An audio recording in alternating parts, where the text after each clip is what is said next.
We'll start off with a roll call here quick. McKee here, Schultz. Here. Behrenkamp. Here. Nichols. Here. And Bodema is excused, may be here later. If you'd like to stand and join me in the Pledge of Allegiance.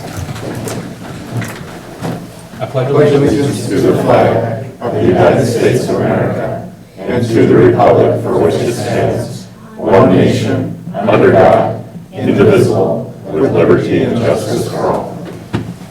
Kevin, can you turn these lights up, please? Unless one starts to flicker. Yeah, not the flickering. Do we have Yeah. a flickering one? We do have a flickering one and it's real bad. Forget it then. It might be That one. It's Yeah. over there. Turn it off. Okay, I'll use my phone. It's not too bad. we'll go right into agenda approval. And so do we have anything from staff? We have two additional items on the dais today. We do have an email to the council from staff related to the Horseshoe Bend feasibility study. And then we do have an item related to, we did receive another public comment related to the Walcott Glen item as well. So those are on the dais. But besides that, we don't have any proposed changes to the agenda from staff. Gotcha. Anything from council? I was kind of weighing the options depending on if it looked like we had a lot of people that wanted to speak on some of the order for planning business since we have so much, but I know we had a request for the first item to stay first due to timing of the applicant. Where's council on that? I mean, Looks like there's about 12 people on Zoom. Okay. We can either reshuffle some, or ideally, most of those initial ones aren't super lengthy, and then get to the more substantive ones at the end, so it's kind of up to you guys. I would think the first 5, and we'll go pretty fast in planning. Okay, yeah, that's kind of what I was hoping. Let's do that then, we'll stick with it, and we should be able to get through those pretty quick, and then get to the bigger ones. Perfect, so we'll stick as is there. Anything else? If not, can I get a motion to approve the agenda with the couple modifications mentioned by Jessica? So moved. Second. Any discussion? All those in favor say aye. Aye. Perfect. Commission representatives, we have Corinne here from Planning and Tom from Parks and Trails potentially online. He has been Perfect. joining us. And I think Dean Jacobs might also be here later from Planning or online, maybe. Yeah, so then we'll go right into open forum, and that's, once again, just for items not on tonight's agenda. And Jessica will walk us through for in-person and online if you have any comments for that. Wonderful. We have not received any comment cards in person. If you're interested in speaking on anything not on the agenda, you can come, if you're in person, you can come up to the dais. If you're joining us virtually, you can press *9 if you're joining us on a phone, and that will raise your hand. If you are joining us via a computer, smartphone, or tablet, you can click reactions and then raise your hand, and we'll recognize you. Mayor and council, at this time, no one's raised their hand and no one stepped to the podium. Perfect. There'll be a couple seconds there online just in case, but otherwise we will power right through. No presentations today, No. so we're good there. And we will go on to consent agenda, which consists of items 7A through 7I. Does anyone want to pull anything? I would like to pull H, please. D. Lindsay, yep. H and Alan and Dean, 7D. Okay. Anything else? Hey, can I get a motion to approve consent agenda items 7A, B, C, D? Not D. Oh, Not D. E. I'm sorry, A, B, C, E, F, G, I. Yeah. So moved. Second. Any discussion? All those in favor say aye. Aye.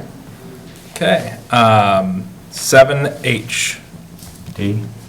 Sorry, 7D. I wrote them backwards, yes.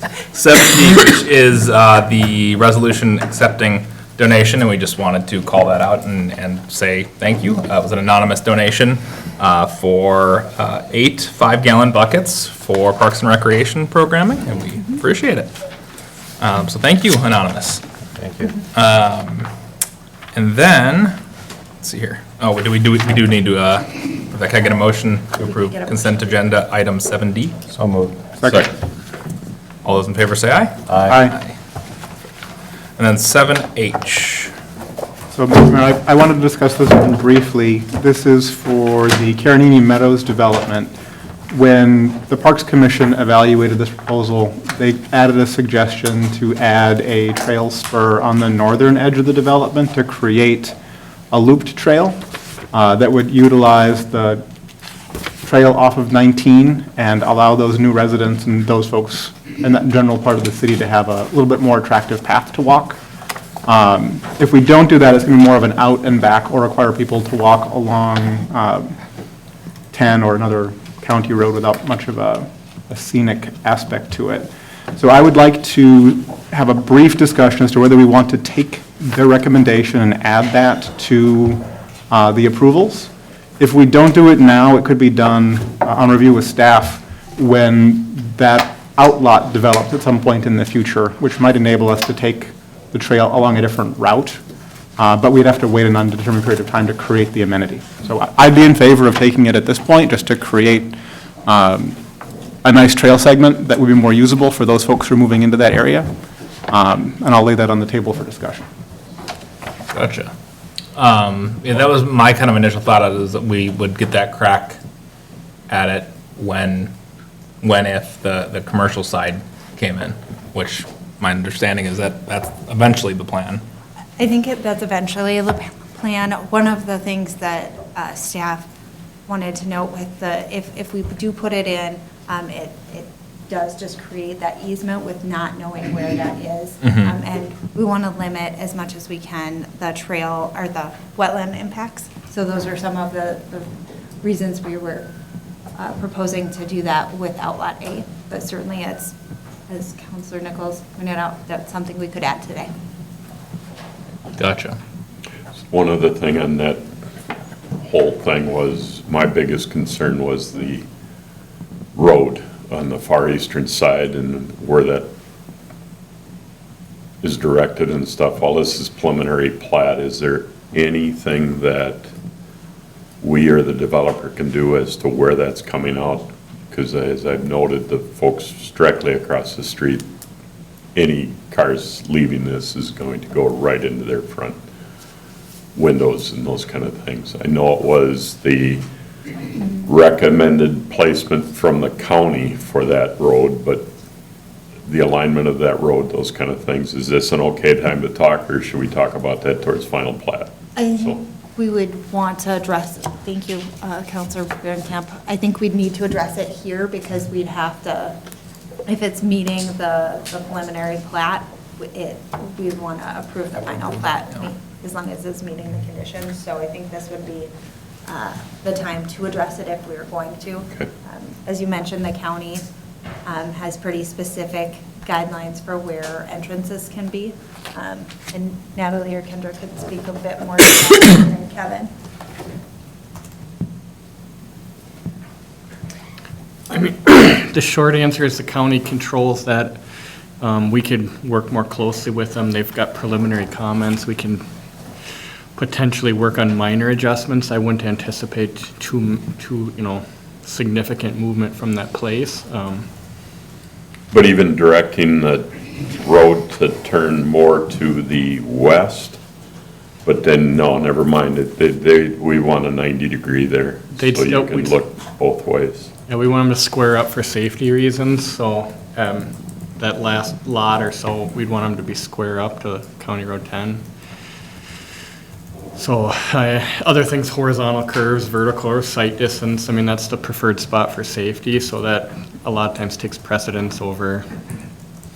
It literally is going to be right in their front. Door, windows, everything else. Across the street there? Yeah. North side of 10 there. There's no way to change it unless you change the whole plot of the land, though. Yeah, I know,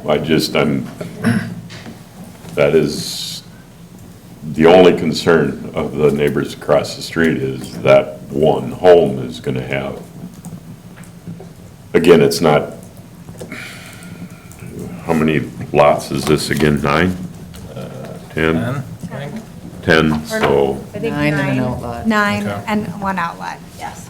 so that's 90 trips a day. How many of them are dark with headlights on and stuff, I don't know, but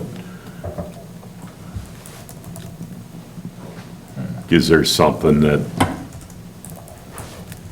the developer can do to maybe put more screening in their yard?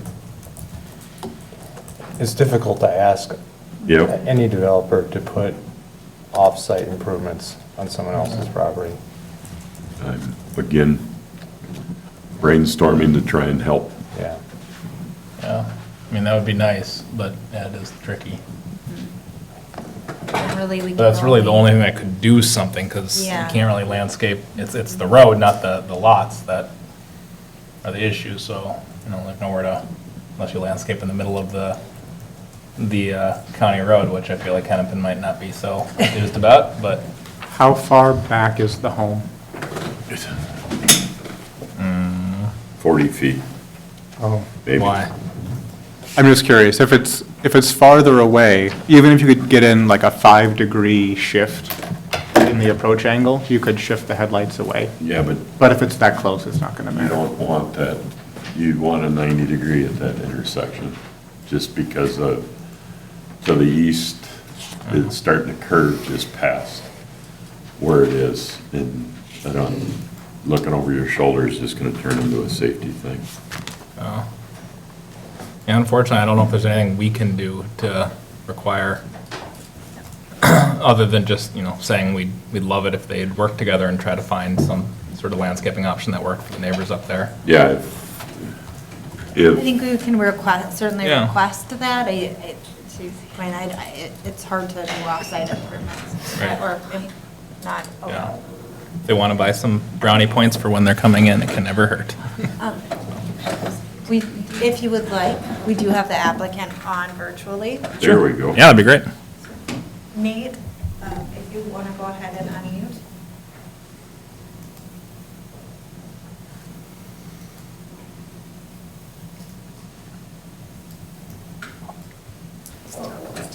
Oh, Nate, you're muted here.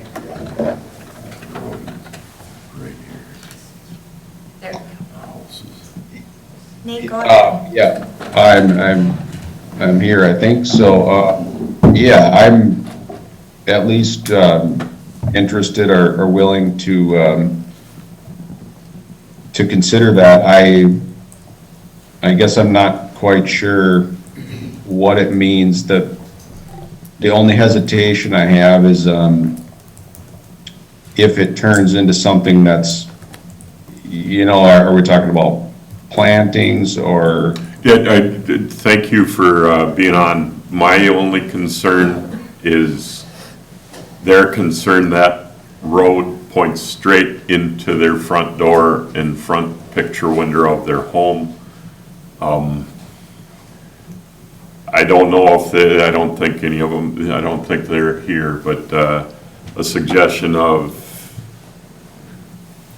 3 pines in their front yard, I don't know if they want to block that. Maybe a sidebar conversation with those property owners across the street to see what you can do, and then, again, that's not part of this, I can't do that, it's just I've made the comment in the past, a good neighbor, attitude and stuff, while this is a great addition to our rural portion of our town, that road is gonna go straight into their front windows and stuff, so maybe just a side note for you to talk with them and see if there's something that they could see. Again, you can't move the road, the county isn't gonna let you do that, so just your consideration would be great. Yeah, we'd appreciate it. As far as the trail that Jeremy was bringing up and stuff, I thought the planning commission had a really good direction and way it would go, and I would refer back to their notes and stuff on how it was gonna go. That was waiting on the commercial side to come in, right? Or no? I'm trying to remember if it was that way or not. again, it would be a nice path, but I can understand why Parks didn't want it. Just because it's not gonna attach to anything right away. It's gonna be a long, long time, but, That's why they talked about the northern spur. yeah. I do have one comment. Yeah, go ahead. So first of all, yeah, I mean, I'm happy to have the, as you referred to it, the sidebar conversation. You know, as long as it's not turning into something where I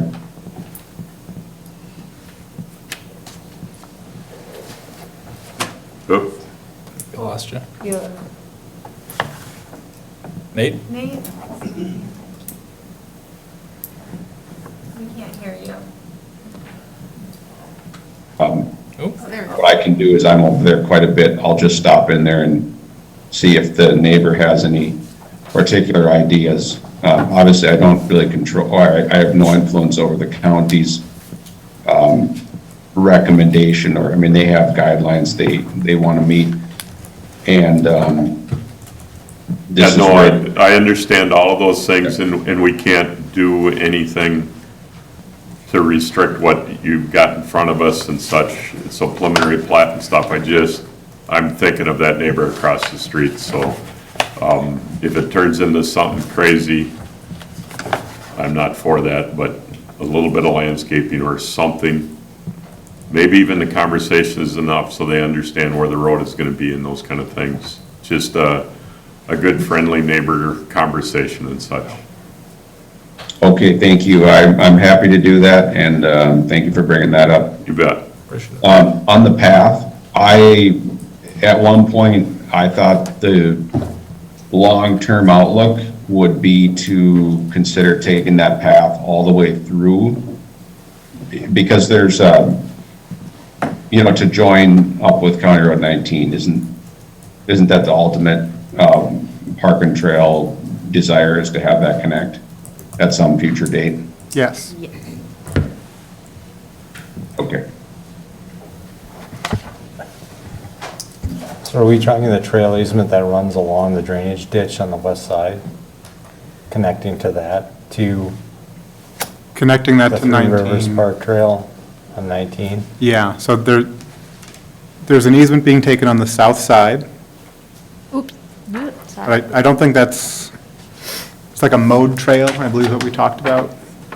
And then we talked about adding another mode trail to the northern side so that both spurs would connect to 19 and form a loop. Down here. If you don't do that, you could take the trail down to the southern edge, over to 19. You could walk up the trail on 19, but there's not a connection along 10 to get back. You'd be walking on the county road shoulder instead. So you're saying take an easement along the southern boundary of that existing commercial property that's being developed, north of this Block A? Can I use the pointer? I think you want the- Preferably the one that works. Green one? Nope, that was a bad slide. Try not to blind anybody. Thank you. I apologize, people on Zoom can't see this, but, so there's going to be a trail that runs along the wetland area here. There's going to be an easement on the south edge. Eventually, there would also be a trail easement along the northern edge.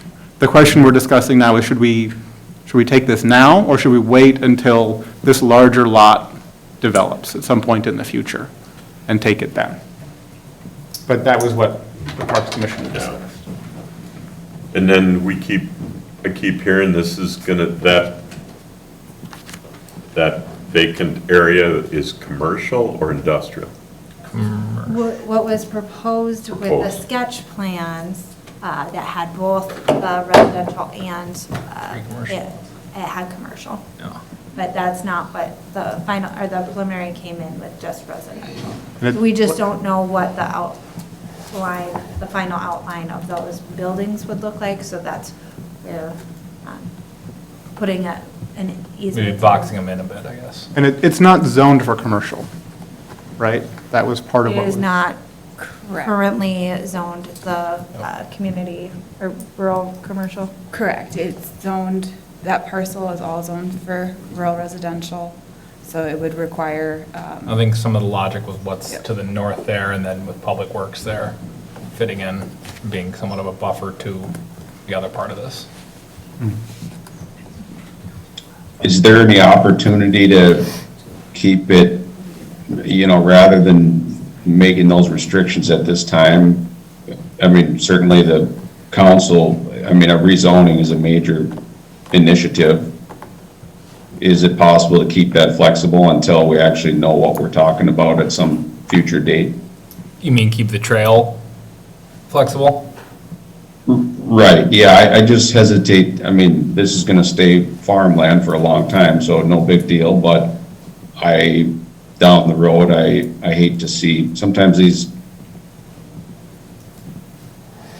Yeah, no, I mean, that certainly is an option. I think that's what we're weighing here. Yeah, because it does box them in potentially. If we do it now, If we do it it now. almost is a trail to nowhere. I mean, it's all future, so I wouldn't have a problem waiting until this got platted and such. To the commercial To side. not do it. Again, the parks didn't want any Yeah, I think I'd be fine with much to that. do with it. I'd agree to leave it, What's that? leave it out. Yeah. Okay. Sounds good. Then, can I get a motion to approve consent agenda item 7H? So moved. Second. Any further discussion? All those in favor say aye. Aye. Aye. Opposed? Abstained? Abstain. Okay. Sounds good. And we are done with consent. So we will move on to planning business, and we do have a public comment opportunity. Now, for these, I'm thinking we'll probably, Want to do them individually, or? Yeah, let's or- probably- Or group them into, let's cluster these up. Right now, we'll do our public comment opportunity for items 8, A, B, and C. we can do A, B, and C. Sure. And then after that, I'll spell it out, we'll break it down by maybe groups of 2 or 1. So right now, it's for 8, A, B, and C. If you want to raise your hand or come up to the mic, Jessica will walk us through. Perfect, thank you, Mayor. Anyone wanting to speak on items, A, the Zweite subdivision, Cook Lake Highlands, and then Brush Creek Reserve are the 3 items we're talking about for this public comment period. You can, I have not received any comment cards from folks, but if anyone wants to talk on those 3 items, you can come up to the podium. Anyone joining us virtually can press *9 or click, or click reactions and raise your hand if you're joining us on a tablet, computer, or smartphone. Mayor, at this time, no one's raising their hand virtually for items 8A Okay. and C, and no one has stepped to the podium. Perfect. And then we will go right into 8A. And if staff maybe wants to give us a quick, the shortened presentation. I think in general, we'll try to go with shortened presentations given the lengthy agenda tonight. And then if there's questions, obviously, feel free to let staff know and we'll dive into it more. But yeah, if you want to get us started with 8A. Perfect. Oh, perfect. So, go ahead and go to the next slide. The the subdivision is entitled FIRA. It is ultimately a 3-lot subdivision. Really, the only change is a lot line on the existing lot at 7320 Rolling Hills Road. It's the much smaller lot on the plat. And they meet all of our requirements per city code for the plat, except for several accessory structures that far exceed the footprint that we allow by code based on the size of the parcels. So really, the question for council tonight is, do we want to require the removal of all of these structures, some of these structures, or do we want to grant a variance that would allow the structures to stay where they are as is, knowing that a few of them encroach within setbacks and wetland buffers? And that's pretty much it. Let me know what questions you have. Thank you. Well, it seemed like staff in the report here had laid out at least a good starting point for maybe what buildings could be removed or relocated, and it sounds like the applicant at least with some of those, was on the same page or willing to? Yeah, I think there's some of them he's more open to than others. Gotcha. There's probably a couple more that staff's requiring that he would not prefer to keep where they are, or he would prefer to keep where they are. But it's a question of how you guys want to set that. Gotcha. Anyone want to start us off with thoughts on that, or do we want to hear from the applicant on what those buildings are? I'd say let's hear from the applicant. Yep. Get that set up.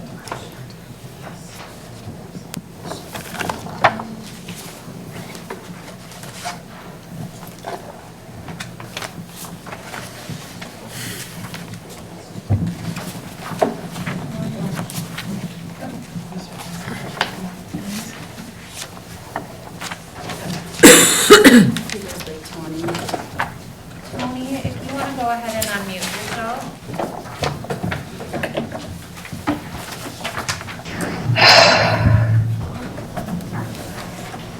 For folks joining us online, we do mute those who aren't talking. Right now, we have the applicant talking for Easement.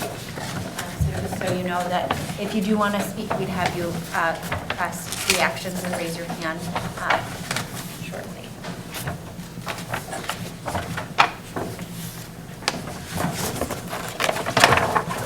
Tony, did you want to go ahead and speak? We have you on the call. If you are joining us, there he is. Perfect.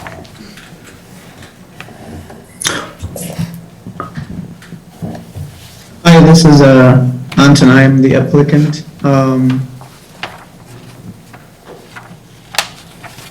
I submitted for variance and division of the lot. I think process started this September. We are adding property lines, so we'll have 2 deeds. This property was active farm, and there are buildings that are actively functioning that we would like to keep if possible. But if the city insists, we're also open to removing some of the buildings as well. Gotcha. And did you want to maybe give us a little bit of context on, I don't know if you've read through the staff report on what the staff recommended buildings to be removed or relocated are? If you had any thoughts on that, or if there was anything that stood out to you? Yeah, as a higher so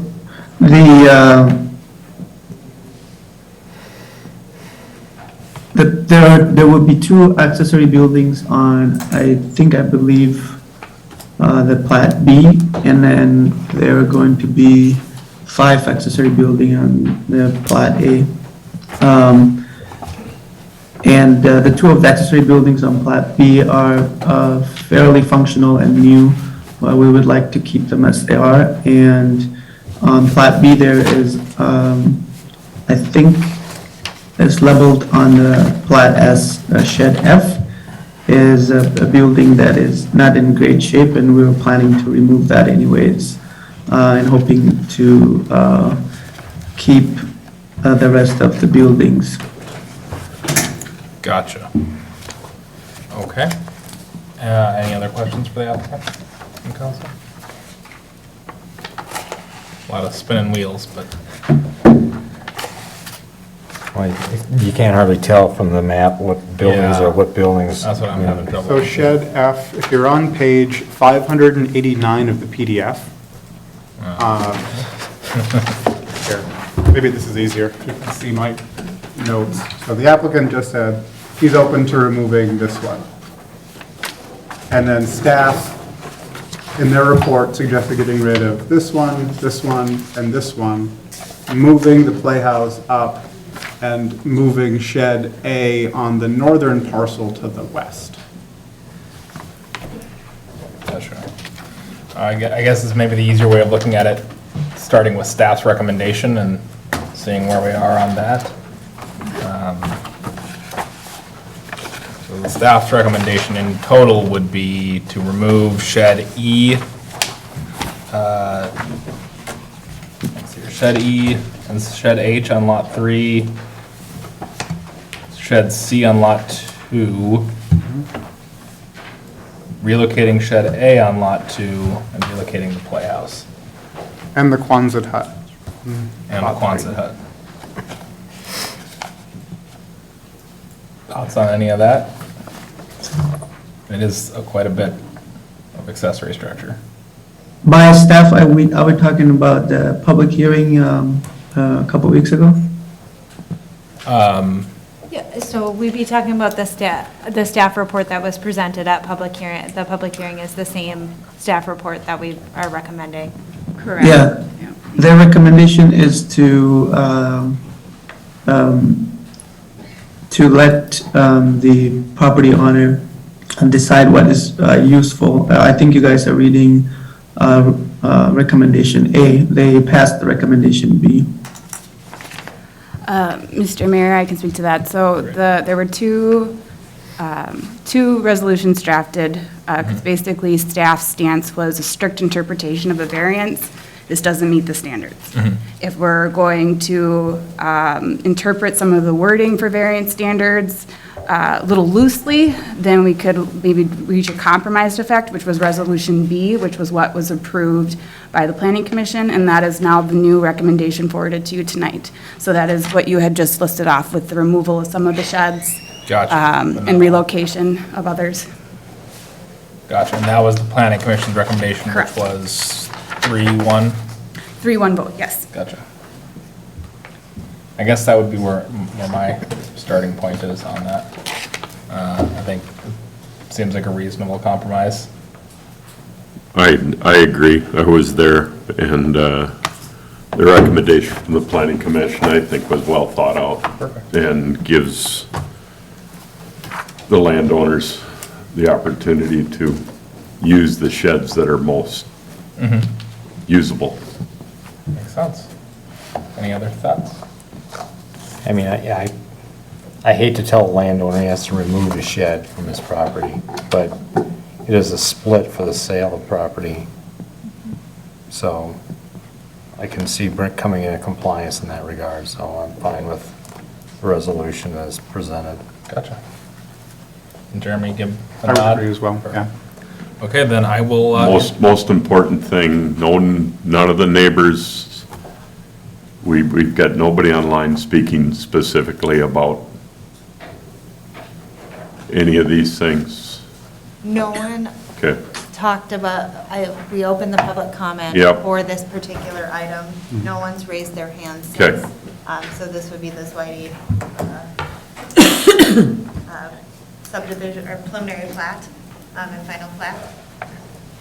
And we Yep. don't have anyone, we did have one person comment at the public hearing. There was some additional chat comments, however, that's not part of the public Yep. record. and I believe those were to try to clean up some of the accessory buildings, so, which is what is being proposed.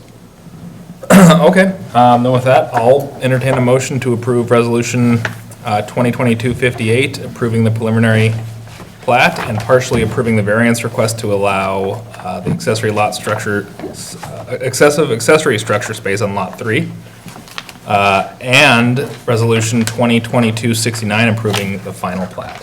So moved. Do I have a second? Second. Any further discussion? All those in favor say aye. Aye. Okay, on to 8B, which is Cook Lake Highlands Development Agreement. A point of clarification, that was for both resolutions? Yes. Okay, Correct. just Yeah, wanted to. the preliminary and final, is that And okay? I just wanted to make sure that didn't go to final, so I apologize. So we'll go on to 8B, which is Cook Lake Highlands. Now I'll turn that over to, I didn't do a slide for this one. But this is, Mr. Mayor, council members, this is a request from the applicant to change sort of our procedure for how we obtain financial guarantees for multi-part developments. So normally, we just use a development contract or a site improvement performance agreement to the developer at stage one, and we hold that until the project's done. The applicant in this case said, I'm the master developer, and I understand I'm responsible for the mass grading and the public infrastructure, but then I'm going to sell the lots to Applewood Point, the daycare, and the assisted living, and I don't think I should have to provide the financial guarantee for their parking lot, landscaping, and individual utilities on their lot. And we talked with engineering, and we agreed. So what's in front of you is a change to the development contract that actually reduces the financial guarantees for the developer, and notes, however, that we will collect those fees prior to building permit for the 3 lots that are coming in separately. We think it's probably something that, as a practice, staff needs to sort of formalize going forward as we have multi-lot commercial developments, for example, in the Northeast District. So in working with engineering, this is just a change to the development contract. We're still going to be taking all of the money, we're just going to do it in a couple different chunks. So the overall, it's reducing the financial guarantees from the overall developer, but it's not actually reducing that end amount. Correct. Gotcha. We're slicing the pie differently, is what I'm hearing. Yes, thank you. So will the developer still do mass grading of the entire site at one time? Yes, And money for the single-family homes? yes, that will be part And of then this. the other 3 parcels later. Correct. Got it. But we don't get site improvements, we don't get site improvement guarantees on the other 3 parcels until they apply for a building permit? We will need to get a SIPA before we'll issue a building permit, yes. Okay, so there could be quite a period of time between mass grading and actual site improvements for those particular sites, right? There could be. I mean, this grading project is likely to go into next year, I would expect. The applicant is here, and maybe could talk about timing for those end users, but there could be a gap. Beth, if you'd like to share anything, please go ahead. Sure, that'd be Can I great. ask staff one more question? So is there any risk to the city between the time the mass grading starts on the entire site and the time in which we get guarantees on the individual pad sites? No, and here's the reason. The SIPA that's being, the financial guarantees in the SIPA is for the private improvements that are required. So as a city, we don't care if that lot sits vacant, but once it's ready for development, we want a financial guarantee to make sure they build the parking lot, add the utilities, and add the landscaping. That's what that portion of the SIPA is for.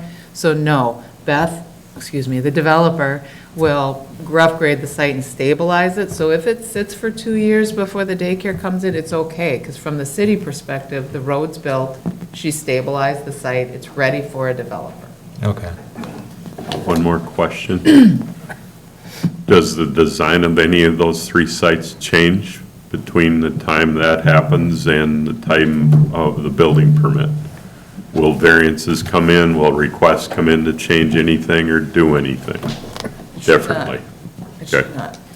And Beth, if you wanna, And real quick, just, All right. we require like a full plan. Yep. So that we know what it could look like and know that it works, and then we let it set, so it's set up for success and what we intend. If it were to fall away in 5 years, they want to come back with something else, we know something works there, so they may have to do more work to change it, but that would be a more extensive. No, I understand all of that. It's just the plan is still Yep. memory care, daycare, and Applewood. Point. Applegate, I got Just all kinds of Apple. apples in my head, so. Okay, cool. Mr. Mayor and members of the council, I'm Beth Hustad with Truck Development. I have contracts, so all of those pads are under contract and have dates, and everyone would like to get going.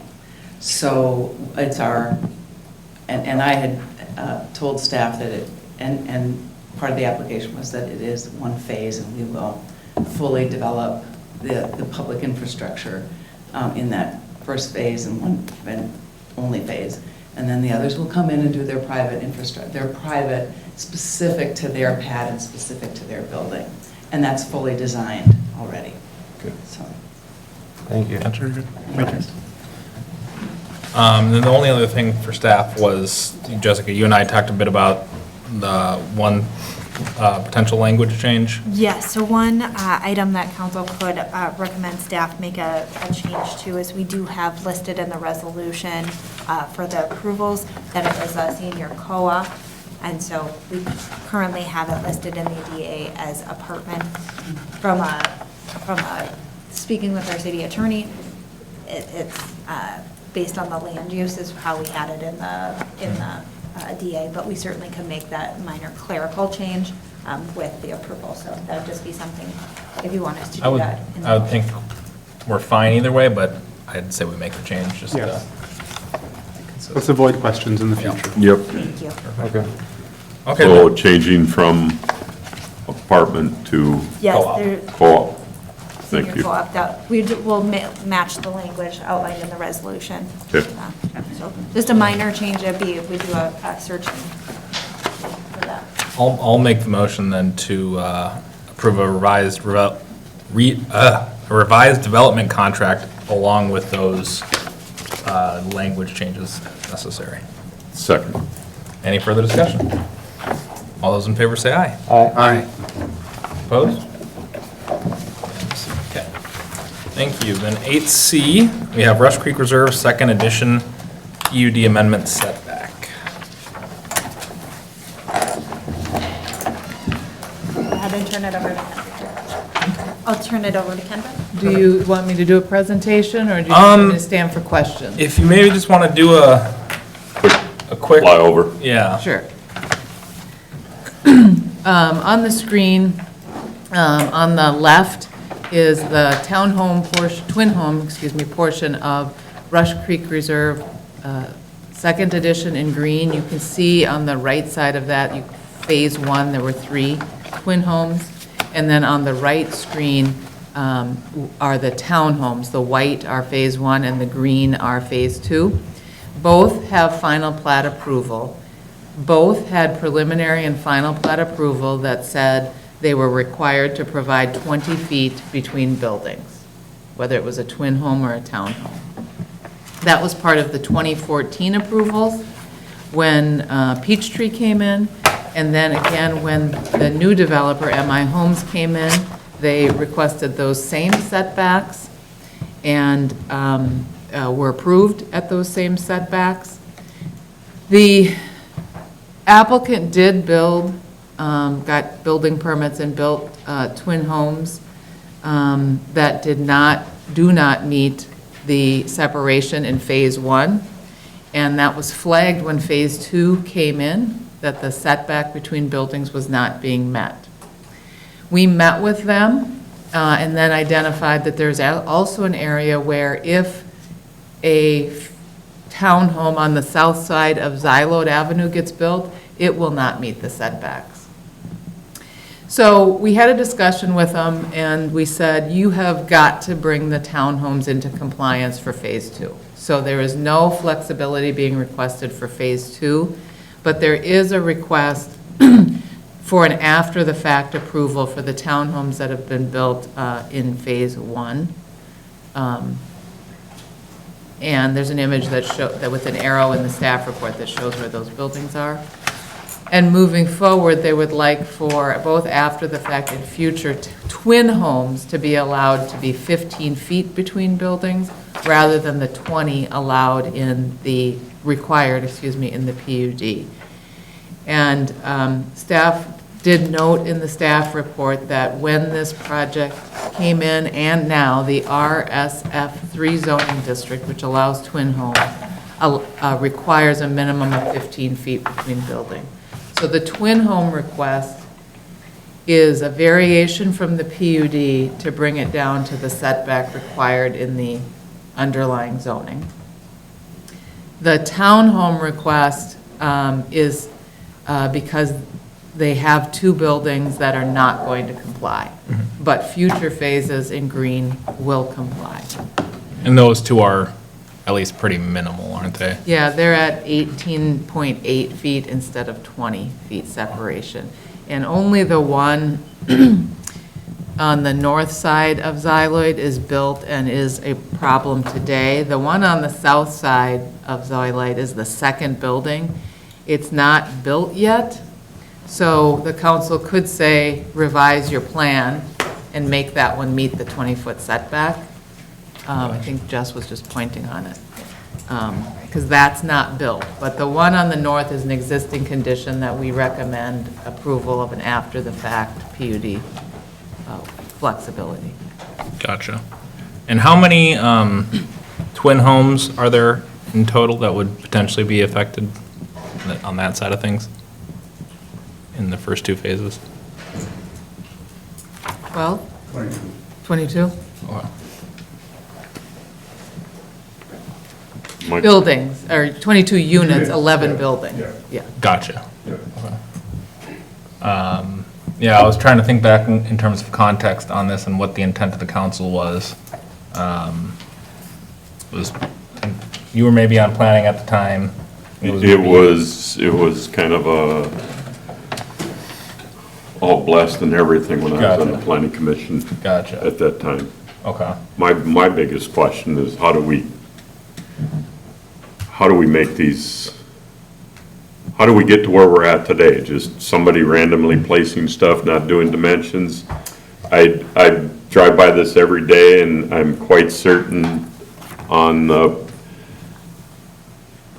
townhomes over in phase to the right side south of, what's that road? Exloyd, is that how we say it? Xyloid. Xyloid, thank you. I swear that one of those were starting to go up and it was actually torn down and the foundation removed and a new foundation put in. What I watch, how do we get this far off that we come and we ask for these changes? How do we make this mistake? And then my other problem is we got a whole bunch of buildings wrapped in Tyvek right now, have been wrapped in Tyvek since October, November timeframe. And I know it's not much of a concern, but it's a big one of mine. I don't know how many times I've stopped and pulled Tyvek out of the neighbors across the street and out of our park fence.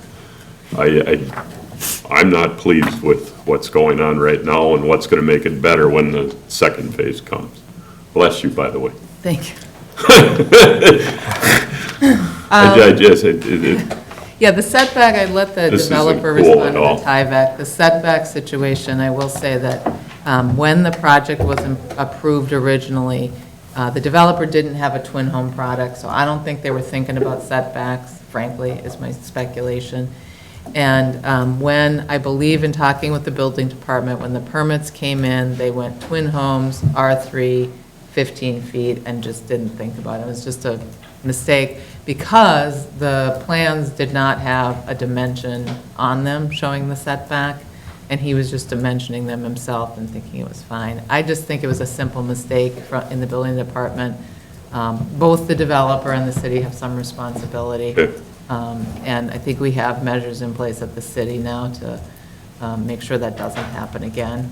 So the alternatives are, of course, the request from the developers to approve that. If you deny it, what they would need to do for future phases is just chop those buildings by a foot. They'd each get a foot narrower to comply, or a little bit more than a foot, actually, in the twin homes, a couple feet. In the townhomes, they would have to shrink that building about a foot for the one that's not built. But we do have an existing condition for those 3 twin homes that exist in that one townhome I mentioned. And we do recommend at least approval of after the fact for that rather than requiring demolition of those. Those are kind of some of the options. The townhome that's not built on the south side of the road, is the building to the east of it not built either? On the south side, we have not issued the building permit for the second one in, but I believe that both on either, the ones on either side, building permits have been issued and I think are under construction. Jason from MI is here and could confirm.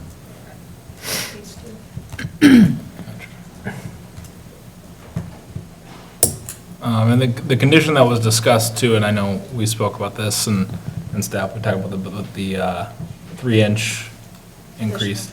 Yep. Would that be for,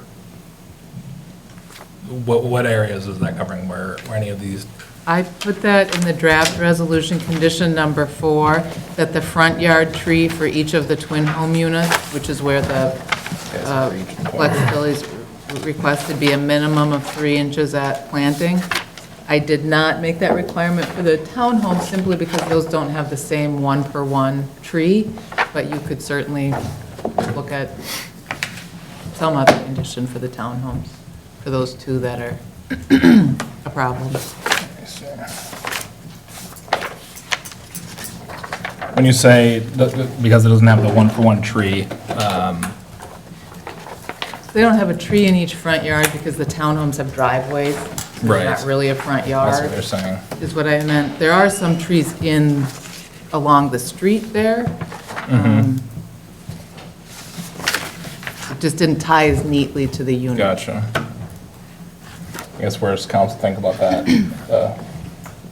A trade-off for the 3-inch plantings along the twin homes for sure, and then potentially something on the townhomes.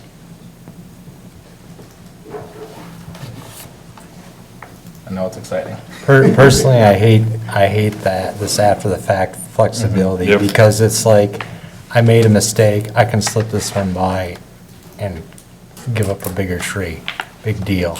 How many more mistakes are we gonna see in the future Yep.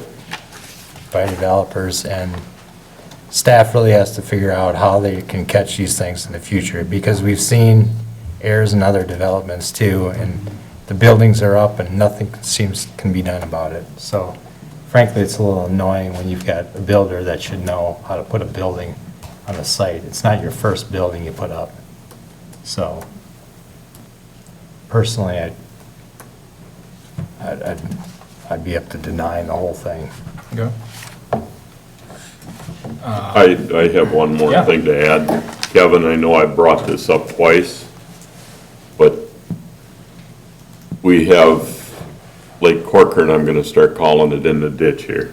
You've talked about that being resolved when County Road 10 turn lane is put in, because that area used to drain across this property.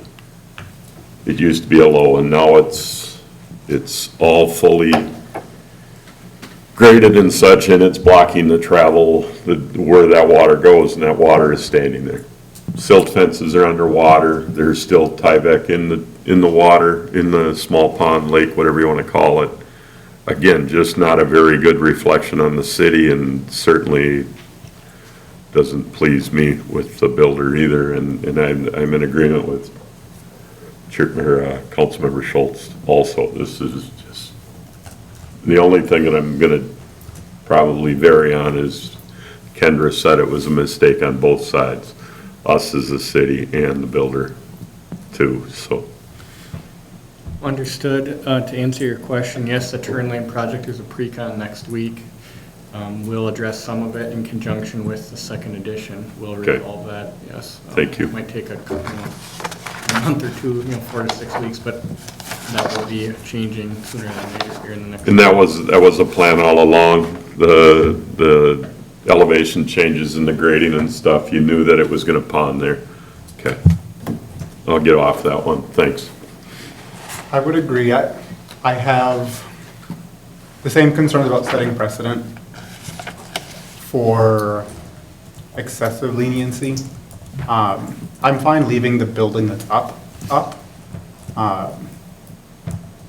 And had it been asked for as part of the PUD, or even the final PUD before they started building, to go back to the 15-foot that's allowed in the underlying RSF3, I would say that's okay. But I don't like that we've gotten to this point, and I feel like it's a dangerous precedent as we're trying to get more stringent with how we apply our standards to development to allow easy changes like that. Gotcha. So you would be, just to kind of summarize, in favor, and I think Dean, you were kind of maybe along the same lines on this? I'm still on the fence, I'm Gotcha. sorry. Oh, no worries. On the existing building, allowing the 2 minor changes, but not necessarily on the twin homes, which the alternative then would be to reduce the size Yes. They would need Those 20. to create a new product type. Yep, and shrink it. There would be another option, too. They could do a 3-unit instead of a 4-unit. Correct? I'm sorry, I thought you were talking about the twin homes. I'm sorry. Because the townhomes need modification, too, or do they not need modification? Well, they're already built. Well, one of them is, right, but the other one isn't. And the sketch, thought the sketch showed a 4-unit. If they made that into a 3-unit, they would be fine without having to redesign the building.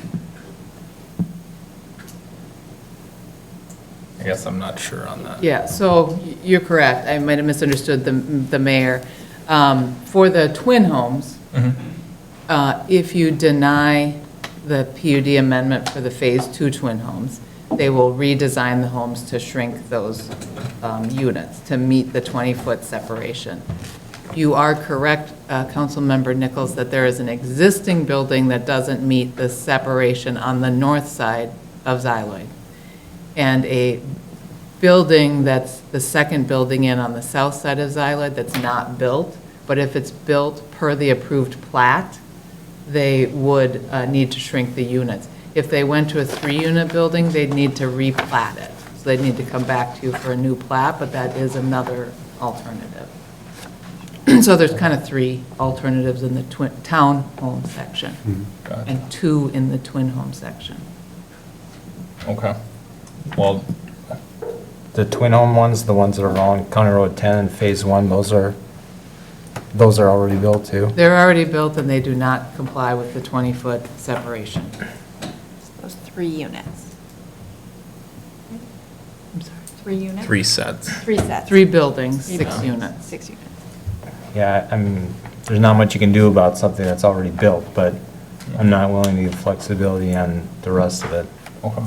So for the after the fact, would we want to require the 3-inch planting? Yeah, or more landscaping on County Road 10. Yeah. I'd be for that, more on the backyard. I'd be in Instead favor of of that front as well. yard. I'm not sure how we'd necessarily put that into the, If we can. There's Motion. conversation going on over there. yeah. We could certainly increase the size back there, but I don't think we could add more physical trees along 10. It's a very tight landscape plan. Gotcha. We've really got that tightly bunched today on the plan. Gotcha. But you could, if you're bumping up the size from 2.5 to 3, you could do that in the back instead of the front. So, yeah, Then I'd probably revert back to your original, the 3-inch on the. on the front. Okay. Then that's what I'd propose for the ones that are already built, and then I don't know if someone wants to take a crack at a overall motion for what you're thinking on the ones that are not built. My motion would be to deny variance for future phases, anything that's not been issued a building permit. Gotcha. Okay. And then after the fact, approval for the buildings that are currently under construction, or a building permit's been issued. Give the effort by Yeah. with the 3-inch. That would be my suggestion. Okay. So, I don't want to get in a position where we have builders making these mistakes and coming to us. Because we've seen it before. I'm not saying from you, but from other developers in the city. And it gets rather sickening. Able to speak for a second? Sure. Members of council, Mr. Mayor, city staff, to your point, I would say that we, in our narrative, we requested the 20. It was the 15, yes, it was, an error on our part. But, I feel like we've done a good job with the community. We think it looks good. Speaking to the tieback, I wish that wasn't the case. Window issues, which we're getting through, and I think has been a big pain in our industry, so that has a lot to do with the tieback. Yeah, but the problem is you don't attach to the home. You let it blow, you let it go for a week before you do anything. Take care of Yeah, it. no, Clean up your sites. Yep. I'm gonna get on a horse here for a second, but Yeah. it's just miserable looking. That is the entrance to our city right now. it's not represented very well whatsoever. And I know builders that clean up their sites every night, make sure everything's buttoned up. They spend a half hour on whatever they're doing.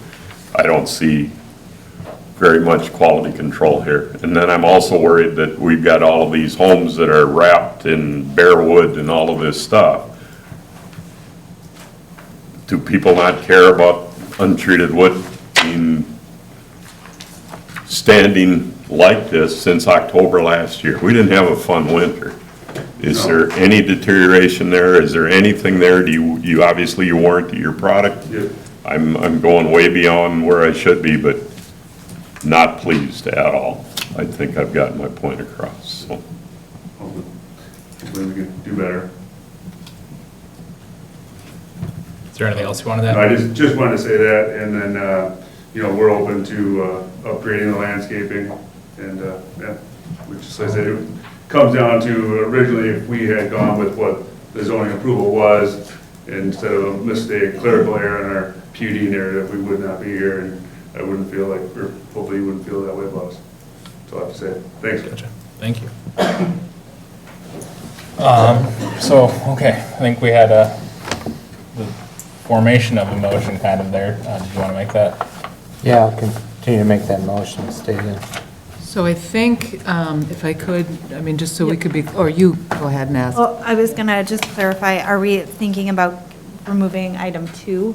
Is that of the resolution? Well, I have a question about that, because I'm not sure if we're just we are removing item 2, I believe. So I believe the direction from the council is not to approve any flexibility in the Phase 2. So then you would delete item 2 in the draft resolution.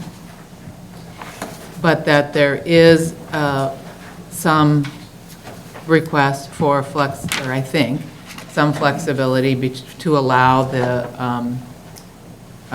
separation between at least one of the townhome buildings in Phase 1, but then you would need to modify condition 4 to say the twin homes, and I'm trying to find the legal descriptions, in Phase 1 are permitted to be less than 20 feet apart. So you would kind of modify to allow that separation, and I'm just trying to... And item 4 or item 3? Well, you could add it in 3, I suppose, as well as items C, or excuse me, item D, to say the separation for the twin home buildings is allowed. I think that's what the council member's motion is. Yeah, so I'd be removing item 2. And then allowing after the fact flexibility for the 18.8 foot separations. But where is the? But one of those is built and one is not, right? So you'd remove, I'm not sure which one has not yet been built from 3. Yeah, but I don't know that they can, if they've already box ended it with 2 buildings, Yeah. there's not much they can do. I would say just grant the after the fact, I guess, the same as, for that Phase 1, the same as the one that's already built versus the one that's about to be built. Yeah, because they box ended with buildings on both sides. So there would have been enough room if had they not built the building to the east, because there was 39.32 feet there. They could have slid that building over and not need an exemption for the other building.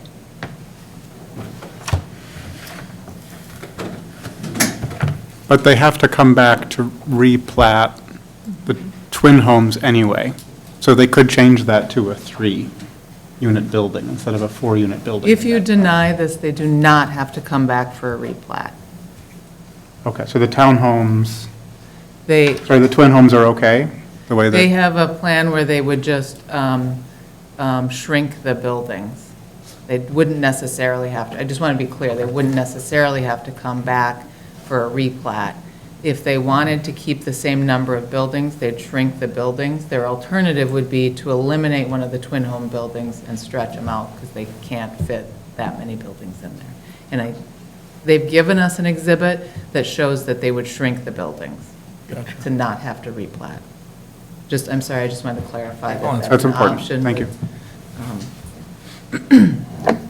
Okay, so I think we have that. Do we have a second on that motion?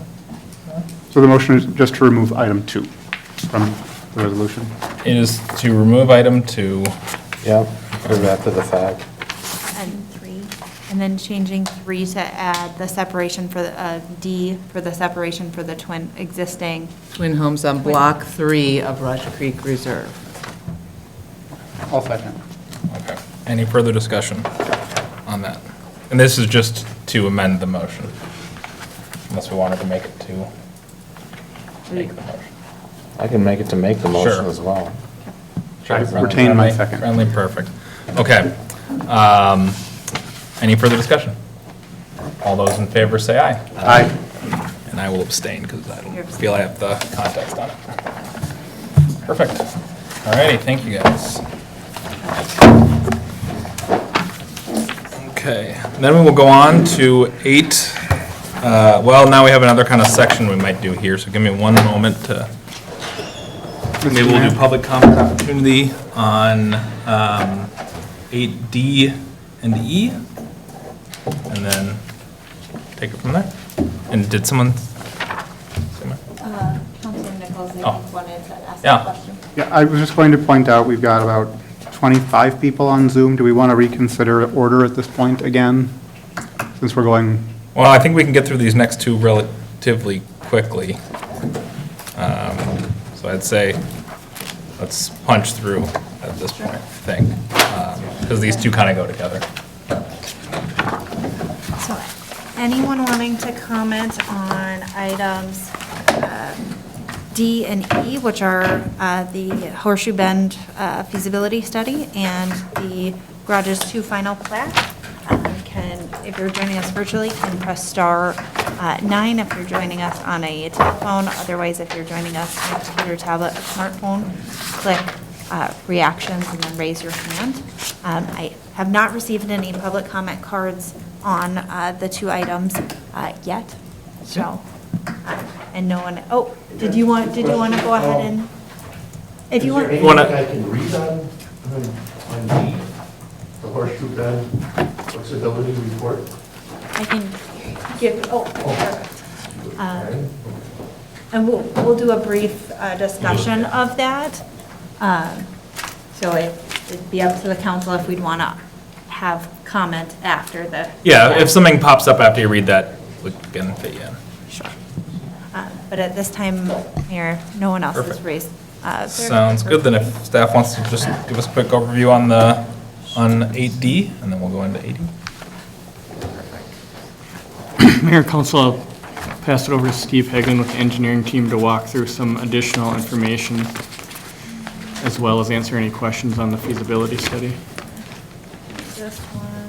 Thank you, Mayor and Council. So we're just presenting an update on the feasibility study. We don't have the final report ready yet, but we're going to give a brief update. So we've completed the modeling portion of the drainage through the Horseshoe Bend and Rolling Hills. So we've confirmed we're able to convey that 10-year drainage through that southern ditch and along Rolling Hills. This includes replacements of the drive. This, to contain that whole 10-year bend, will include replacing all the drive culverts, the road crossings, regrading the ditches, and slight adjustments to the driveways. Currently, we're estimating this portion of the project to be approximately $150,000 to $175,000. Being as how the Garages 2 project is the next one up within that plat limit, approximately $10,000 of those improvements are contained within that plat limit, including the driveway replacement, culvert replacement, and some ditch grading removals. Right now, we're currently working on verifying the impacts of the wetlands, so we've confirmed that we can pass that water more efficiently through the pipes and under the driveway culverts, but we had to verify some information in that downstream wetland to make sure that we weren't sending the water and creating impacts down there. So right now, we're in that final stage of verifying those impacts to that downstream wetland and then finalizing the appraisal so we can bring that finalized feasibility study back to council for their consideration. That's right. Mr. Mayor? Yeah. The downstream wetland, perfect, thank you. Are you talking about the stuff to the east side of Rolling Yep. Hills? So it travels north and then goes east, so you see that far east dot, that's red circle, it goes to that wetland west of there. So that's that last confining point, and there's a culvert in that area that Okay. comes back to flow into that wetland. So it's more than just Horseshoe Trail. I know the neighbors to the east, a couple of those, their front yards and stuff are obviously wetlands, but they seem to be retaining a lot, and that's part of this feasibility That's part of it. study. As we move the water faster through, we need to make sure that once they get to those larger water bodies, that there's not a bounce, is what we call it, or a rise in that elevation. So that is a factor, So we had that to is go and a, survey that culvert here this spring, once the snow melted, and now we're really evaluating that. and that's the one across the two driveways there on the east side. Yeah, kind of Okay. extend, it's primarily north of there, but I think the impacts kind of extend down to the. What kind of conversations have you had with all of these neighbors where all of these red circles are? Have you talked with each of them and explained what's going on? Kent and I myself haven't been out to talk Okay. with them, but I know Kent in our office has been out there. I think Kevin's been out to meet with a number of neighbors. I've been out there too. Members of the council have been out, part of some of those discussions. Councilmember Varenkamp, we are part of neighborhood meetings, during the preliminary plat of garages too. There's probably been more limited contact with specific landowners as we've undergone the feasibility study, and part of that is we want to make sure we have a plan before Yep. we start explaining it. So there probably are folks that have a red dot on their property that haven't been contacted, and that's because we don't know what the plan is yet, and we want to you can grow wheels really fast, so we want to make sure there's a plan, we want to make sure we understand it, we want to make sure we can explain it so that we don't create hesitancy or doubt. You're doing great with the focus to the east side of Rolling Hills Road, and the three circles on that side are all areas that I'm concerned about. And I know we've probably even got the one neighbor that I'm thinking of has his concerns, and I know he wanted to speak Yeah. now too. Yeah. So. Want to come on up? Slightly, If you could come up to the mic, that'd be great. Could you approach and give us your name and address just for the record? Thank you very much. Won't hurt a bit. Steve Schmidt, 6334 Rolling Hills Road. Where all these dots are, all the water ends up in my backyard. Well, the most of it comes into my front yard first. When we have big rains or the spring melt, my driveway goes underwater. And the pond that's in the front of my yard used to be 8 feet deep, and now it's all filled up with silt because, it's been years since it's been dug out. That's your lot. So if you're gonna, if we're gonna, have more watershed, I'm already flooding, without more. And then it does come around from the east and the north, but then it ends up in my backyard, slough, which is also full of water, and it doesn't drain any further. So when we get the mass amount of water, it just takes out the whole backyard where I mow. Anyways, I just thought we better look into it a little more.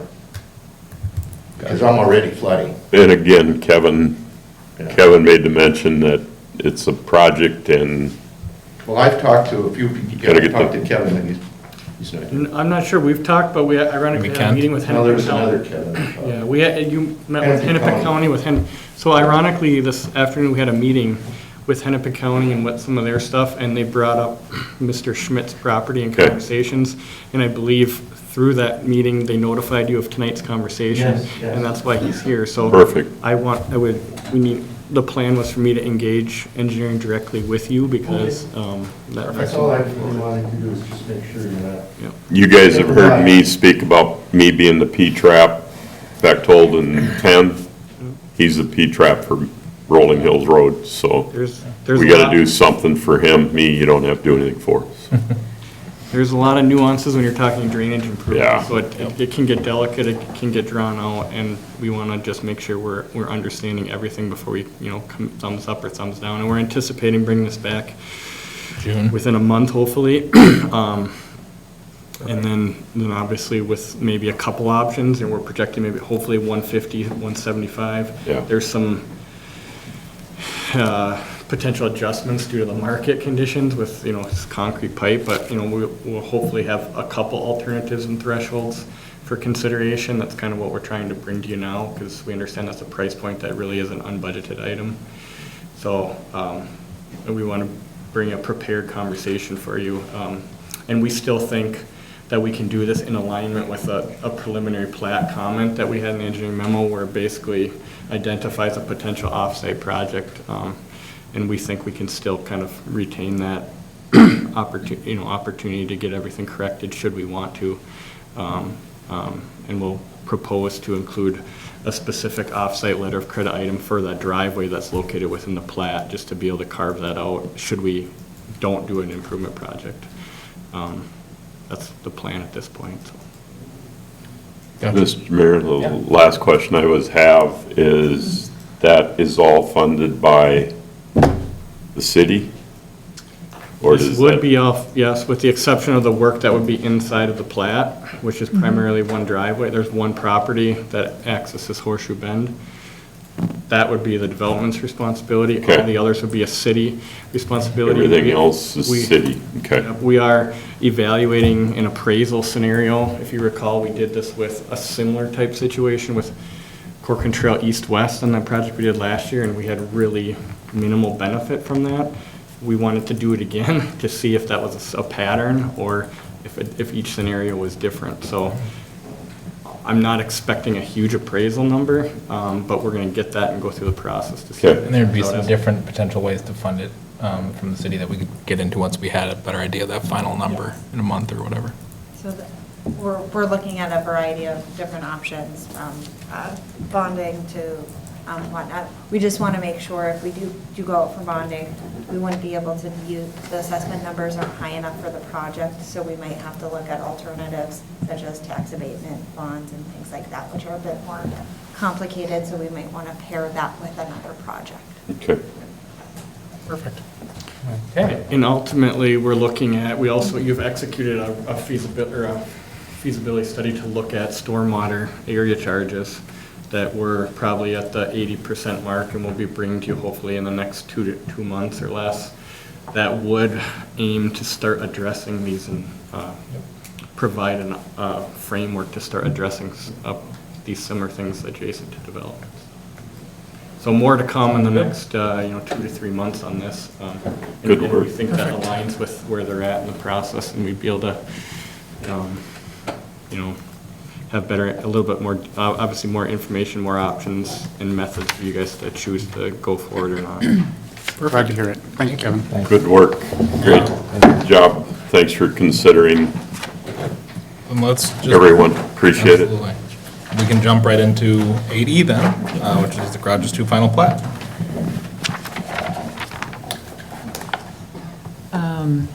I can just say that this is the final plat, which is just the lot lines for the project. You have approved the site plan and the preliminary plat previously, so this is simply the final plat, and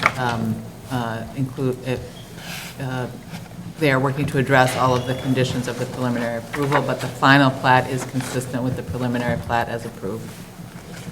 I'll make a motion to approve. Second.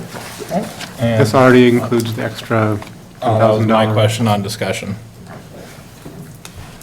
We believe the preliminary approvals allows us to add that site letter of credit, Kevin, is that correct? Yeah, they're talking about that, just making sure we carve out in the site allocation for that driveway improvement should it, so we can have the flexibility to install it or not install it. We'd have to make a timely decision on that, but we would just preserve that preserve that option in the plan. So do we need to amend That's a the draft? better credit. You just direct staff to do that. These are all drafts when they come to you, the SIPAs and development agreements, so if you're comfortable with that, we will modify the SIPA before we provide a copy to the Okay, applicant. so that wouldn't need to be changed in the final plat resolution? Okay. Then, should be good. Sounds good. Perfect. Anything else? All those in favor say aye. Aye. On to item, 1 second here, 8F, which is Pulte Wolcott Glen preliminary plat PUD and rezoning. And Jessica will walk us through comments in person and online. And just a quick reminder, I probably will have a lot of people speaking, so if your comments are echoed by someone else, it's more than okay to say you agree with that. We'll try to cut down on time as much as possible, so we're not here too late, but we do definitely want to hear from everyone. And yeah. And generally, we do ask that people limit their remarks 5 to minutes. 5 minutes. And note that the council can certainly extend that if that's something that they'd like to do. So we do have at least one comment card that I've received in person. Just a note, we'll go forward with in person, and then we do have a few folks online raising their hand. If you've not yet raised your hand, you can do so by pressing *9 if you're on a phone, or press reactions and raise your hand. So far in the audience, I have Nancy Galgano, sorry about that. If you want to go ahead and state your name and address for the record, and feel free to make your comment. Mr. Mayor, members of the City Council, and City staff, thank you for hearing me tonight. My name is Nancy Galgano. I live at 19486 Meadow Rue Court. I'm here tonight to talk about that development in Walcott, and my concern mainly is for the density of the project. We all know that is zoned for single-family homes and expect it to be developed as so much more of the city is developed, and as my own home was part of a development. Completely okay with that. The traffic would not go directly past my home. I live in a cul-de-sac near it, but I am concerned especially for the traffic that would be at Hackamore, 47, and 101. I need to get through there every day. It is a point of traffic, especially now that it's all blocked off. But as it is developed to the west of us and further development in the area that we're talking about tonight, I don't feel confident that intersection is able to handle the level of traffic that would result from the density of the homes that they are proposing, in particular the townhomes. There are a lot of townhomes, 85 townhomes, far more than the proposed single-family homes, despite the fact that is what the area is zoned for. Just not convinced that there is a compelling reason for the city of Corcoran to rezone that area in order to accommodate that. It certainly makes sense that the Pulte Company wants to maximize the use of the space and the development. However, I think it would negatively impact the people of the city of Corcoran. So thank you for listening to me. That's my comment. Thank you. Thank you, Nancy. Next, I do have, was reached out to by Aaron Shanahan. You want to go?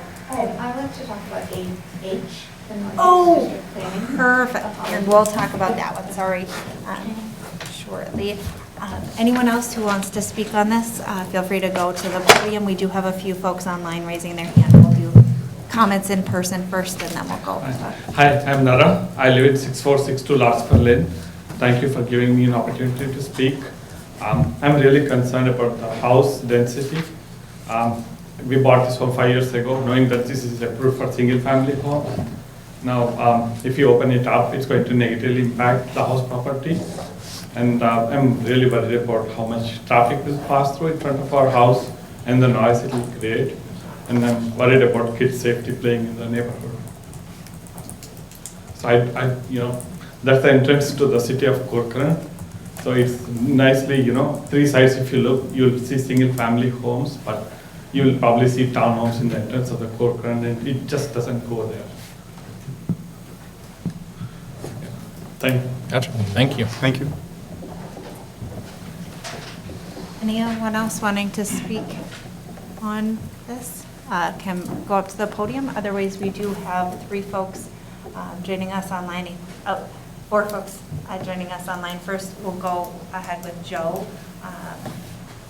Joe, if you want to go ahead and unmute. Thank you. Hey, can you hear me? Yes, thank you. All right, first of all, I'd just like to thank you guys for inviting us to speak, and gals, today. This is honestly the first time I've ever felt the need to speak at a public meeting. Can we get your address, please? Can we get your address? I apologize. Address, thank you. 6438 Larkspur Lane, Corcoran, Minnesota. Thank you, Joe. Perfect. So I just wanted to let you know, I am speaking on behalf of my cul-de-sac here. We've been talking about this. And the real topic is obvious. It's the townhomes versus the zoning for single-family homes. So a couple of points I want to make here tonight. First is the fit. Let's take a step back and look at the other three neighborhoods next to this property. You've got multi-million-dollar homes. You've got $80,000 single-family homes. I just don't see how we could think that this is a very good fit for the neighborhood. You know, I've heard words like flexibility and setting precedent tonight, and that's what we're doing here, or that's what you'd be doing here, right? To Nara's point, who actually is right down the street from me on Larkspur Lane, you know, this neighborhood wouldn't, you know, we wouldn't have moved in here had we known that we'd be looking at townhouses and that property would be zoned for townhouses versus single family homes. So, and I'm also very concerned about the very big growing trend of townhomes becoming rentals. So that's a concern of mine as well. Second point, it's very obvious. I'm not going to speak too much of it. It's already been talked about. It's value. Let's be honest. We all know it. Keep it simple. This is going to reduce the value of my home, my neighbors, and the neighborhood communities. So I don't see why we would support this. In the meeting previous, I heard Pulte mention, you know, benefits that they're providing the community. They mentioned like a private park, for example. Like, sorry, but that's no value for me. Saving trees, I have a feeling that would happen anyway. So lastly, the only other thing I want to talk about is traffic. It's already been touched on, but the previous lady mentioned they were in a cul-de-sac. I'm not, so my street will feed directly into these townhomes. And the study makes it obvious that that's going to increase. So this street, Larkspur Lane, it's flooded with kids all the time. My kids are part of that. So Lennar has already had numerous complaints about the traffic, the speed. You know, they put up signs. I've seen verbal altercations between residents and cars and contractors. And it's not pretty. So it's just a very big concern of me and my neighbors to have more traffic on Larkspur Lane. And that's really, it's funny, I was actually just putting my 8-year-old to bed and he's like, "You're still on a Zoom call for work?" And I'm like, "No, it's a meeting about a vote for more houses." You know, I mentioned traffic. And he's like, "Dad, we can't have more traffic on the street." And he's 8 years old and he understands it. So that's all I want, just those 3 points. I appreciate you letting us take the time to speak to this, and everybody have a wonderful night. Thanks, Joe. Thank you, Joe. Next, we have Stas. Stas, if you could give us your name and address for the record, and then go ahead. Yeah.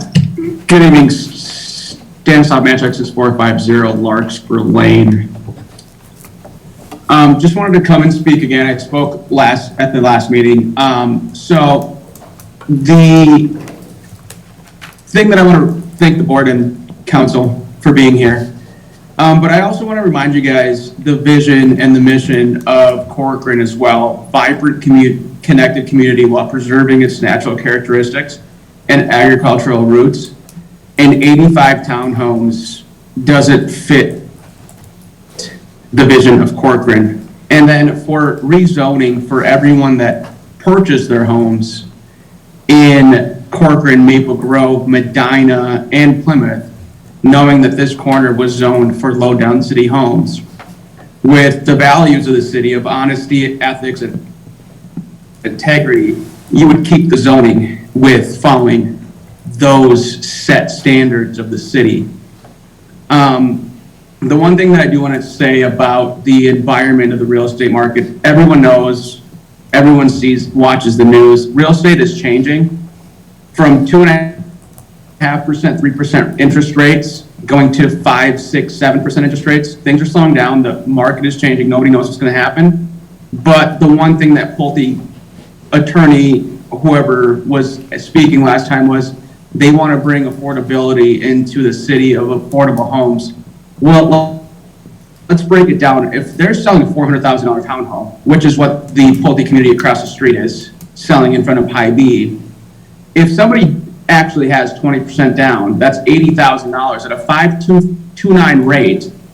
That's a $2,400 payment, including the association fee of about $230, which they start at and they average and they go up from there. But let's be honest, most of the townhome purchase people are putting 5% down or less, which is $20,000, but that adds another $200,000 of PMI, which brings your affordable payment of $2,900 a month with $20,000 down. So that's the one thing. The second thing is townhomes appreciate less than single-family homes. Everyone knows that, and in a changing market with changing family dynamics, a lot of people like 09, 2010 became unwanting landlords of townhomes all over Maple Grove, Plymouth, because they could not sell their townhomes for what they were worth because they appreciate slower than single-family homes.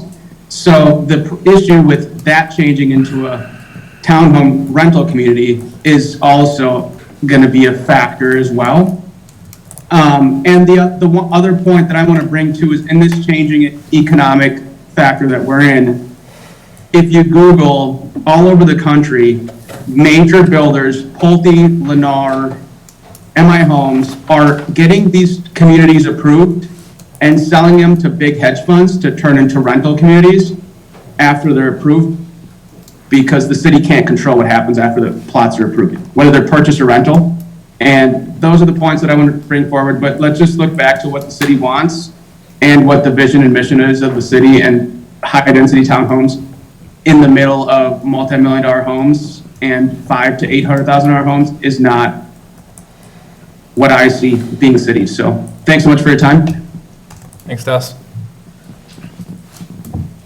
Next, we have Dan Popa. Yeah, Dan Popa, hi. I'm at 19327 Sorrel Court. Can you guys hear me okay? Yep. Yes, thank you. Great, thank you. I won't take too much of your time. Thanks for allowing us to comment on this. I'd like to echo a lot of the sentiments already discussed, particularly regarding density, traffic, the issue with the rentals, and then just add to that the concern for parking, as well as what the land will look like once it is developed. Right now, there are a lot of mature trees there, and I'm concerned that the plans going forward won't contain that density of greenery. So with that, I'll allow other folks to speak. So thanks. Thank you. Thank you, Dan. And next, we have Ginger. Ginger, if you want to go ahead and state your name and address, that'd be great. Hi, good evening. My name is Ginger Anzelo, and I actually reside across the street from this development. So I'm at 340 Bergamot Drive. So I'm one of the homes that will actually look down upon all of this stuff from a higher elevation.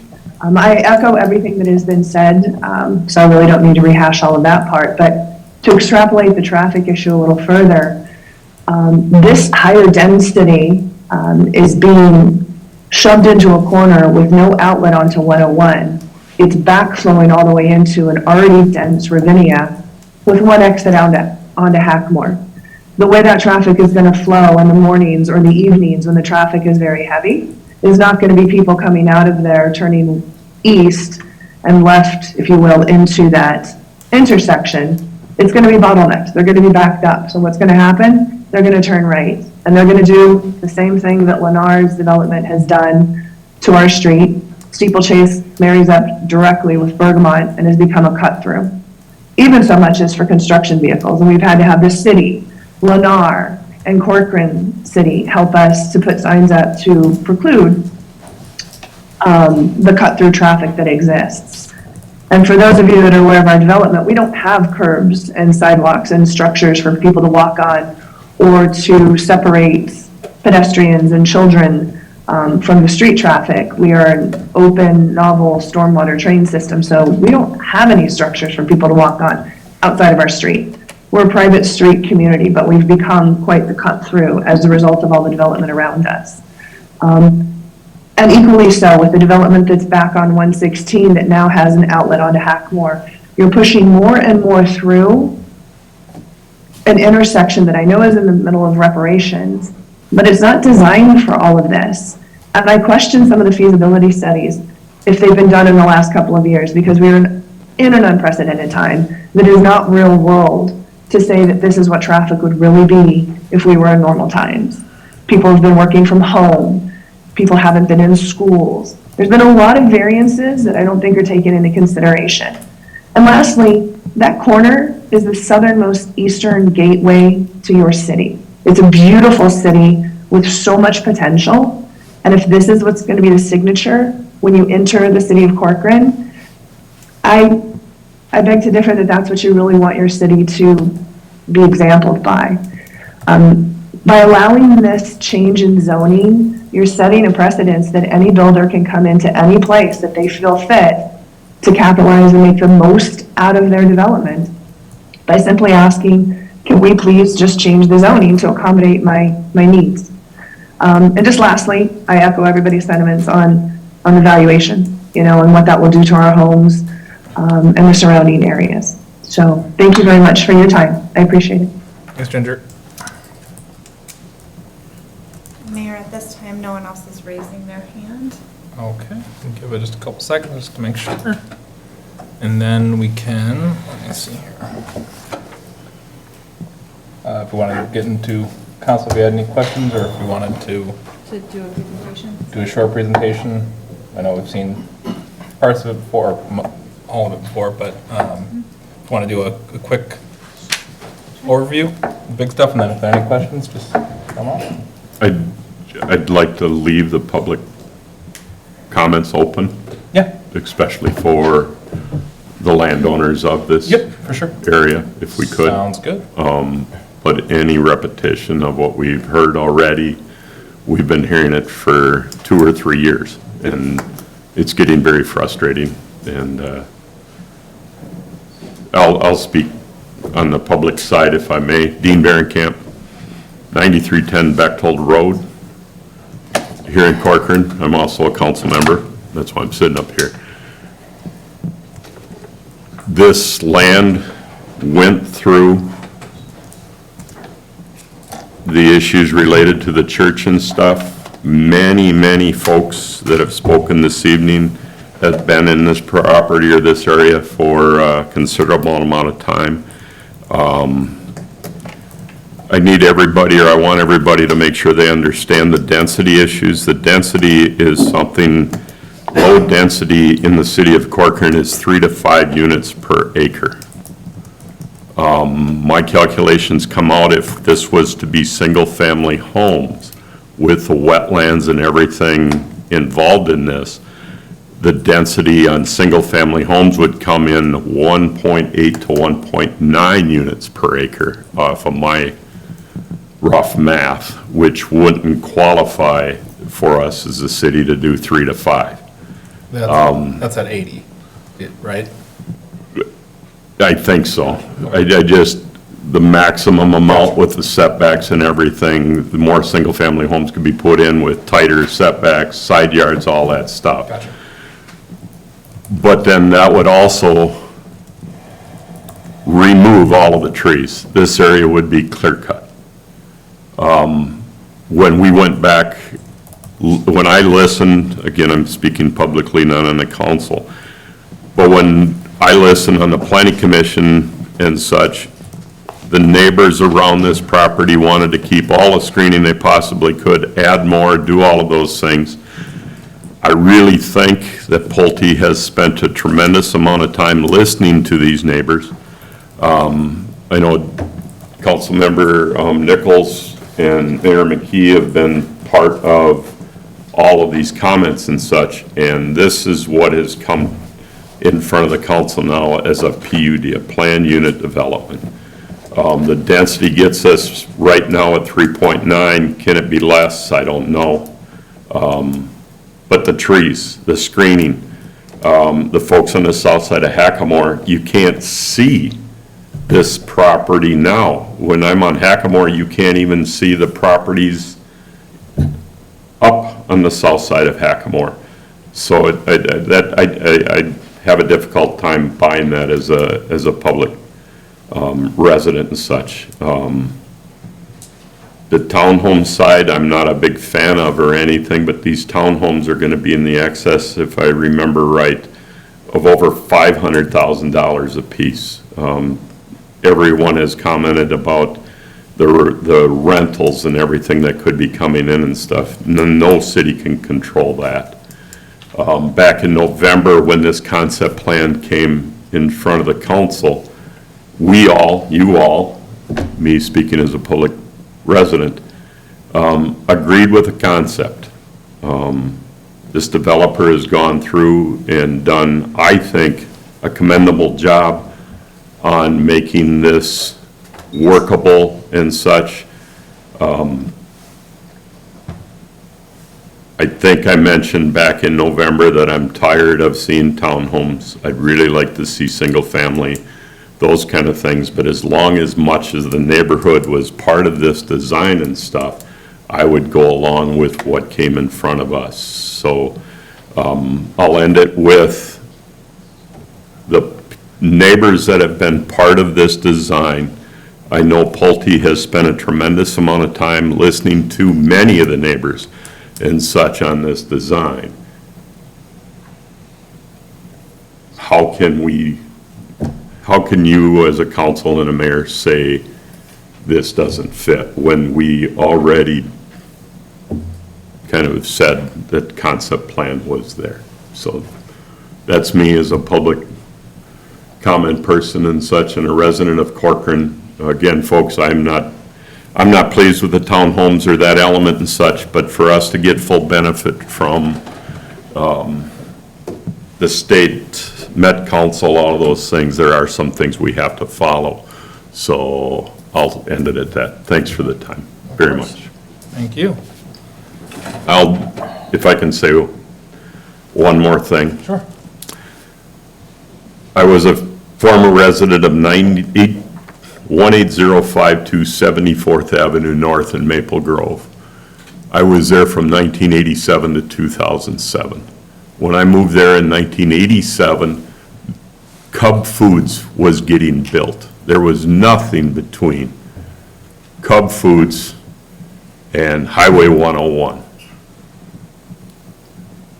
Thank the good Lord, I'll say it that way, for the mindset of the folks in Medina, Plymouth, Maple Grove for building what they've built so far. I'm not proud of the way Ravinia is. I know it's a great neighborhood. It's a beautiful place. I've been thrown out of the neighborhood a few times just as a resident walking through and such. You don't belong here, those kind of things. It's a public neighborhood, folks. I talk about being a good neighbor. I know two good neighbors in Ravinia, and they're sitting to the right of me and the left of me. I'm not sure about the rest of them. Those are public roads.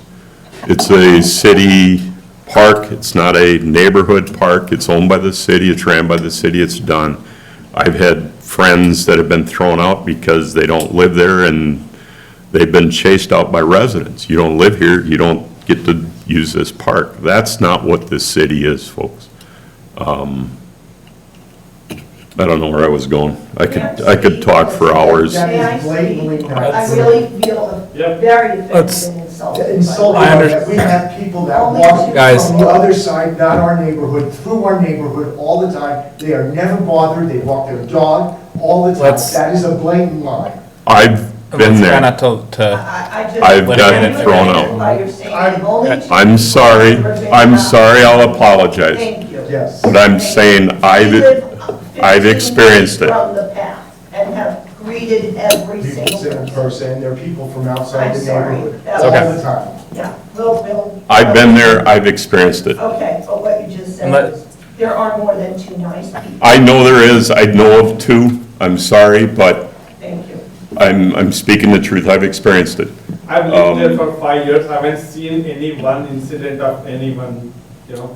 I understand, so now I know 5 neighbors. We're gonna have. But I'm just saying, it's time. I think this is something that will work.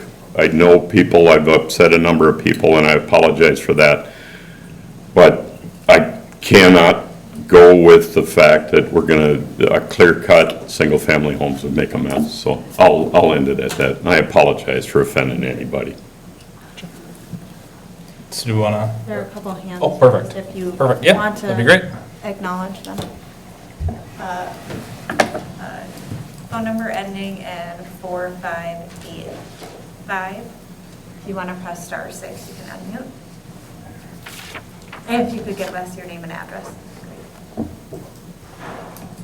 Hi, this is Kathy Howlett, 19247 Bridle Path. I do take offense to the last council member's comments. I am a member of the Ravinia neighborhood. I also would like to acknowledge that the individual who spoke that lives in Medina, I appreciated all of her comments. I have never thrown anyone out of the Ravinia neighborhood. That is sad to hear that is what you have experienced.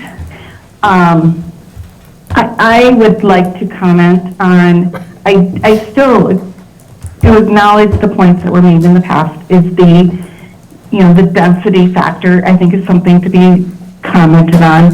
I am one that is very concerned about the tree line preservation. I have lived in Ravinia for 6 years.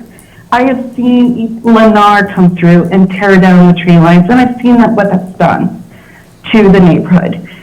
And I guess I would not support rezoning, and I communicated that information to the city council via email. So thank you for your time, and I will leave my time. Thank you. Thank you, Kathy. And then the last hand that is raised is listed as a email address, so AK Rasmussen. You want to go ahead and unmute and state your name and address for the record? Yeah, can you hear me? Yep. Yeah, this is Andy Rasmussen. I live right across from Cassie, was just on 19235 Bridle Path. I guess a couple of questions I've got. On the south side of the DNR pond, you're talking about trees along 47 and 101, but there's some beautiful mature trees there that would be really nice to have in place and shields us from all the construction for 2-3 years or however long this thing takes to get built. Is that going to stay in place? I think that we can try to address that during the staff presentation. Perfect. Yeah, sounds good. And Anything else? Well, the other question is, I guess I just don't understand the mentality here. It seems like the developer wields the big stick and we all jump around him. If the zoning's in place and people obviously don't want it to change, why are we jumping to help this developer change something nobody wants? I don't think people want a ton of homes on a small property. Single family, fine. But I just don't see why we're jumping because the developer's asking. It is what it is. It's easier to leave it where it's at. The zoning as is. That's my last comment. Thank you.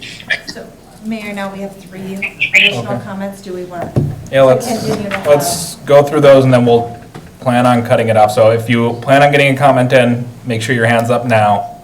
We'll go through these and then we'll end public comment for this portion. The first one we have virtually is going to be Aida Gupta. She had unmuted herself. That was my mistake. Sorry. Oh, okay.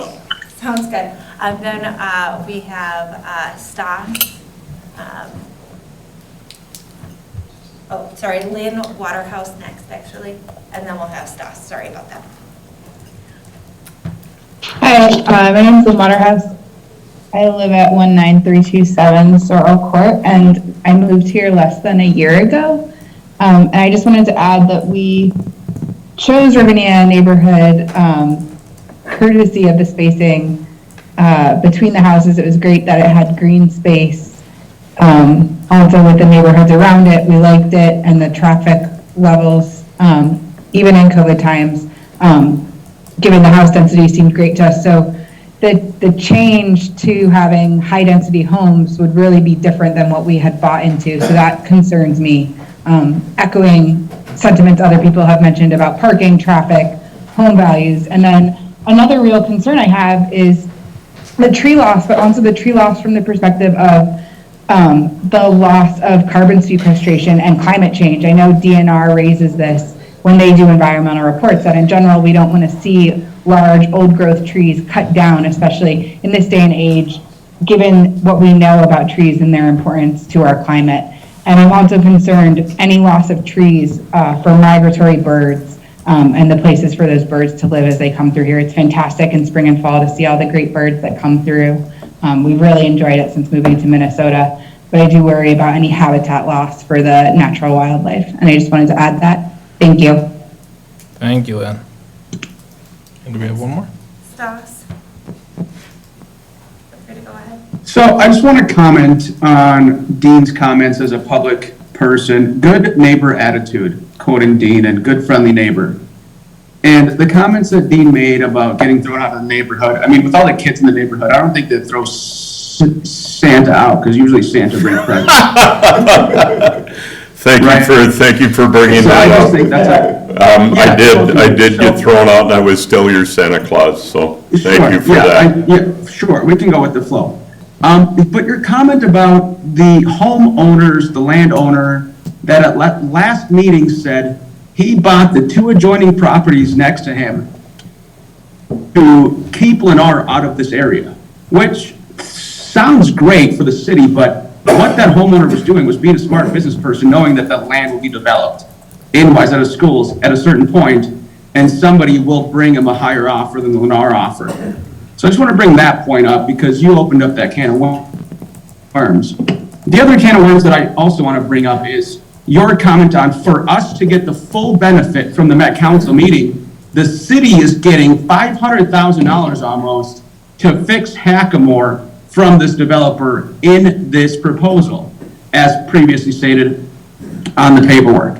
So is being a good neighbor and ruining people's property values, changing zoning that was set in place for the city, which again goes to its values of honesty, ethics, and integrity, and keeping its natural character and agricultural roots, does that sum into 24 acres having 85 townhomes in the middle of it? Whether it's surrounded by trees or not, they're still there, and the density is still being changed to the agricultural roots that the city no longer has, because the money seems to be clouding the eyes of the values of the city and what Pulte is providing, which if you look at the way that Pulte builds homes, even in front of Hy-Vee, the design plan of those floors in the master bedrooms above the garage, the floor is 40 degrees when it's 0 degrees outside.